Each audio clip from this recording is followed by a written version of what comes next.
Certainly, very heartwarming, very touching, in fact.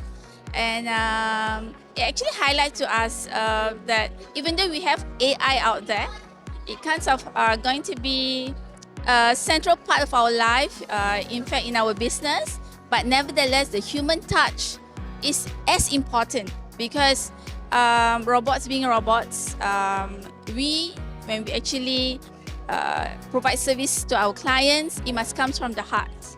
And that's most important because eventually, remember, we serve and with our hearts, we also are providing service that the clients can trust.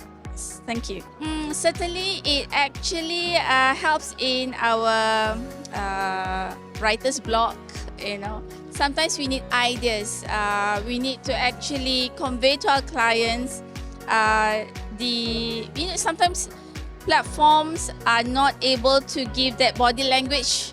So we need to be able to phrase our words well, to portray a very soft skill, soft touch to them, and in fact allow us to be professional at every level.